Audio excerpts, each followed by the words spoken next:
Assalamualaikum warahmatullahi wabarakatuh.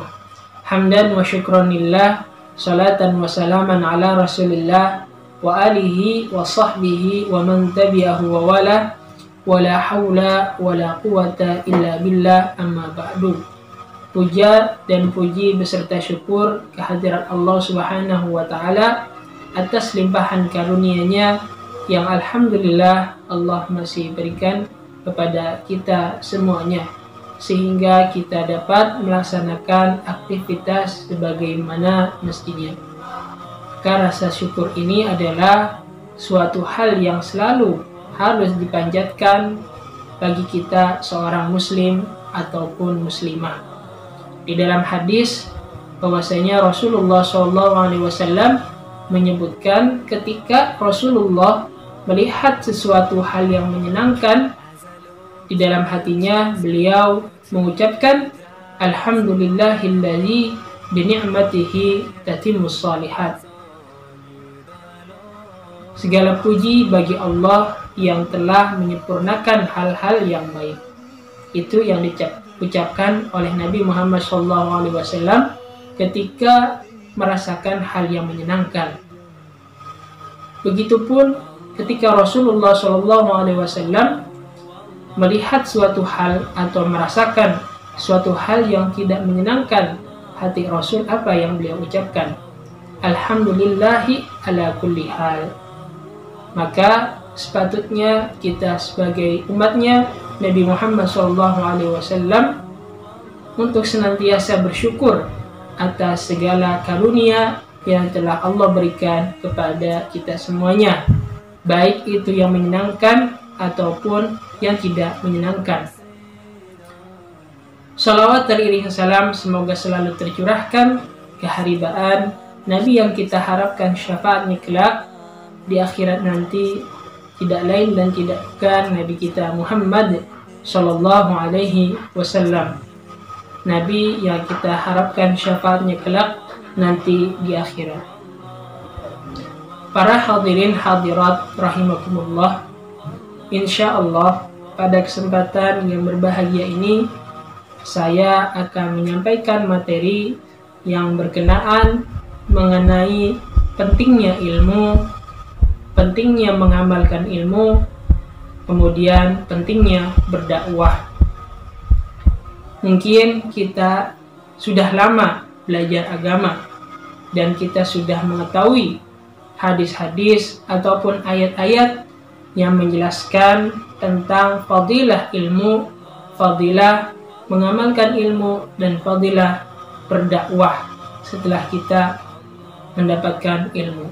Maka insya Allah pada kesempatan kali ini saya sedikit akan mengulik atau akan membahas hadis-hadis, ayat-ayat yang berkenaan dengan tiga hal yang saya sebutkan tadi. Yang pertama adalah menuntut ilmu.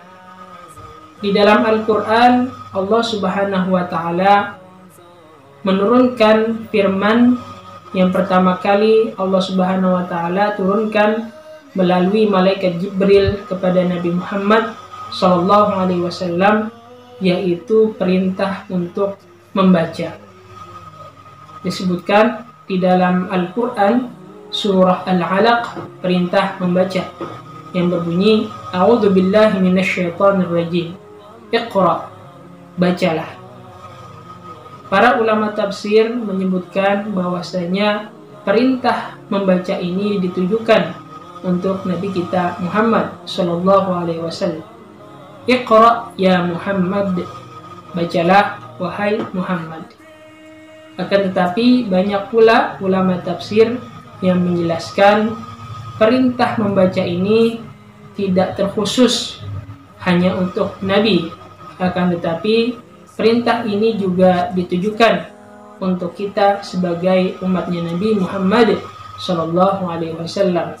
Perintah untuk membaca, karena bagaimanapun juga membaca ini adalah suatu kegiatan, suatu hal yang amat penting bagi kita manusia secara umum ataupun kita sebagai umatnya Nabi Muhammad SAW.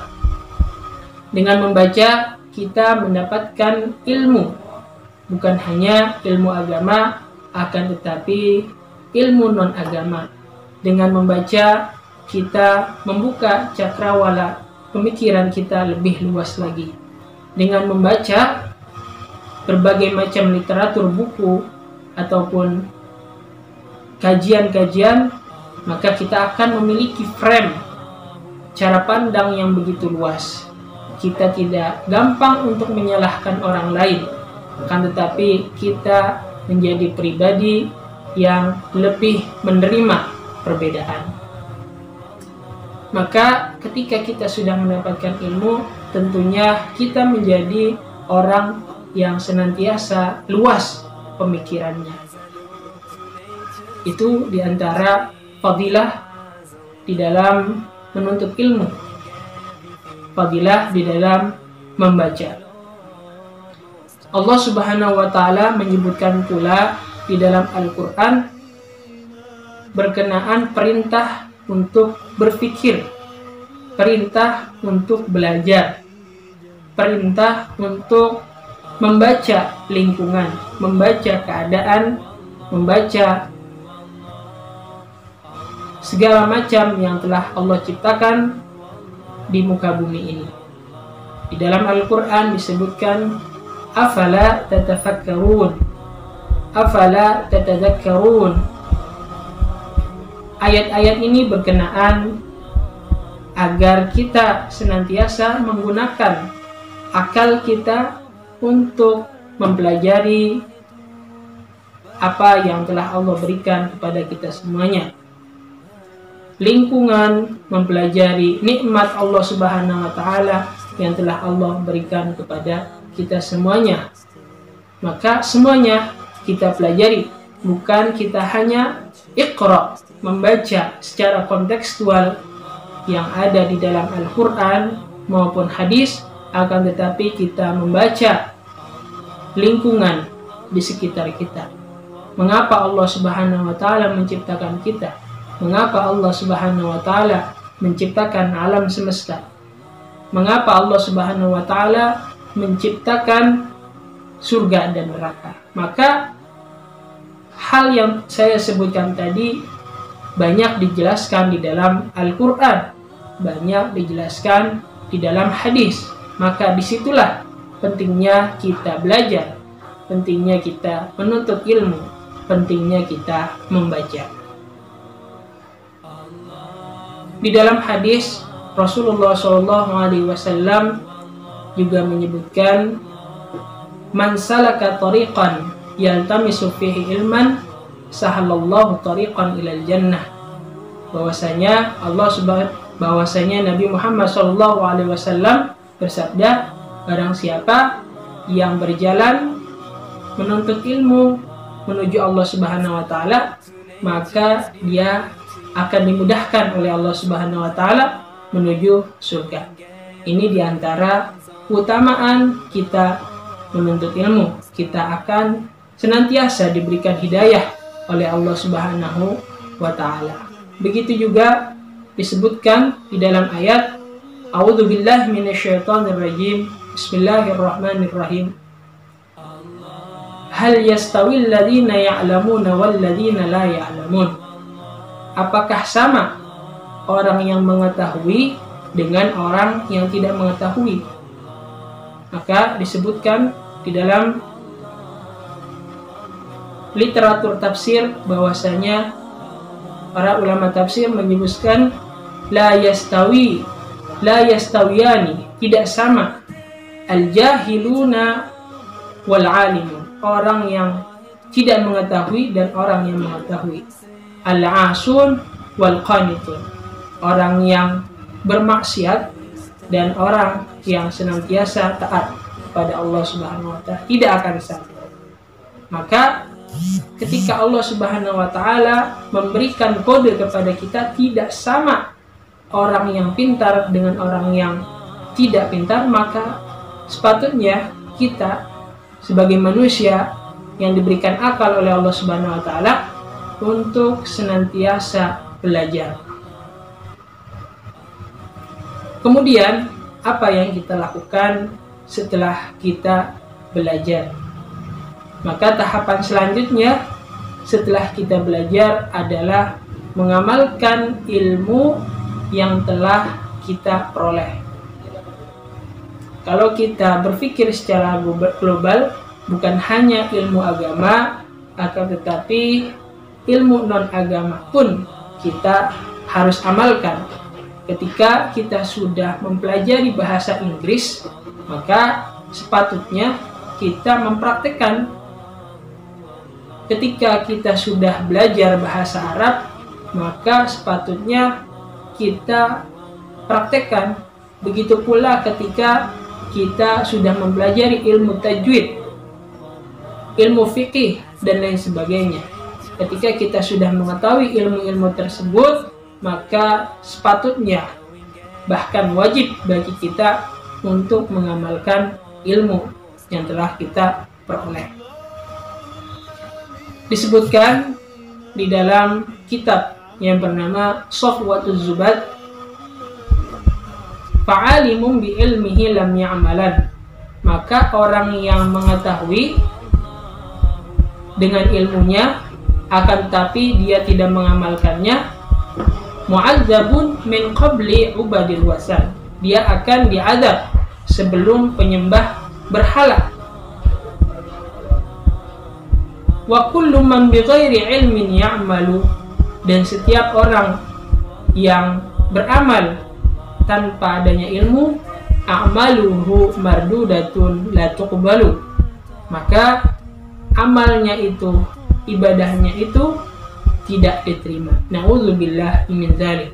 Semoga Allah Subhanahu wa taala menggolongkan kita untuk senantiasa kita menjadi orang yang ketika kita sudah mendapatkan ilmu, kita mengamalkan ilmu. Maka banyak ulama yang menyarankan kepada kita semuanya, ketika kita sudah mendapatkan ilmu, kita mengamalkan ilmu tersebut. Allahumma ja'alna minal ulama'il amilin. Ya Allah, jadikanlah kami ulama, orang yang mengetahui akan agama dan senantiasa mengerjakan atas apa yang sudah kita ketahui. Disebutkan bahwasanya Ibrahim bin Adham menyebutkan ilmu ini selalu menuntut kita untuk beramal. Jikalau kita mencari dia, maka dia akan mendekati kita. Begitupun sebaliknya, jikalau kita menjauhi ilmu, maka ilmu akan meninggalkan kita. Maka betapa banyak orang yang sudah mendapatkan ilmu, pendidikannya dari madrasah, sanawiyah, kemudian ke pesantren, kemudian dia sampai kuliah.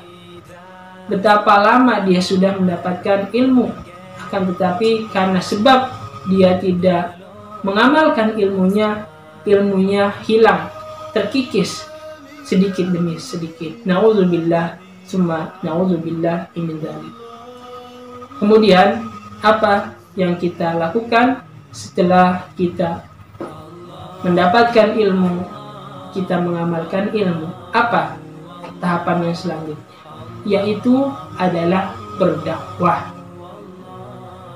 Apa makna dakwah? Dakwah menurut bahasa adalah mengajak orang lain untuk senantiasa dekat kepada Allah Subhanahu wa taala.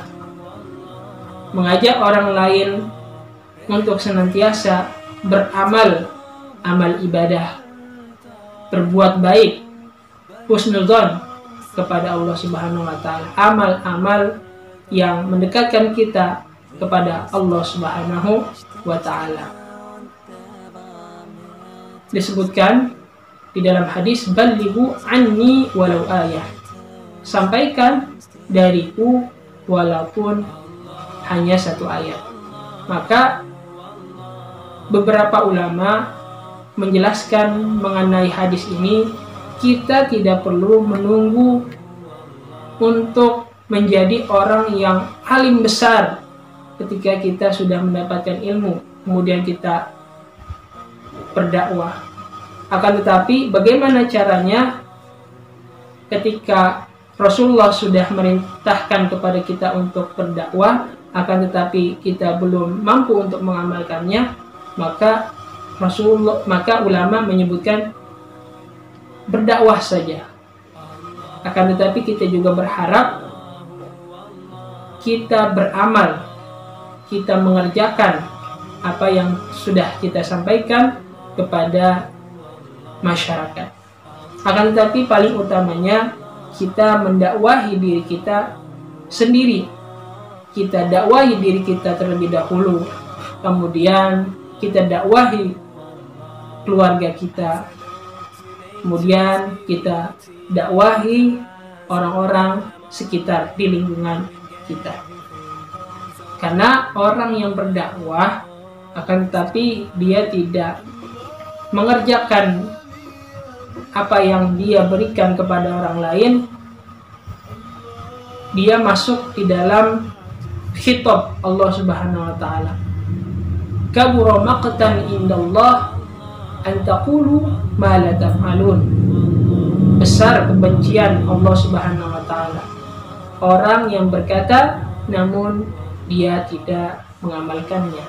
Na'udzubillah min dzalik. Mudah-mudahan 3 poin yang telah saya sampaikan tadi bermanfaat untuk diri saya pribadi, untuk orang lingkungan sekitar saya, dan secara umumnya untuk umat muslim dan muslimat. Mungkin sampai di sini saja yang dapat saya sampaikan. Wallahul muwaffiq ila aqwamit thariq. Wassalamualaikum warahmatullahi taala wabarakatuh.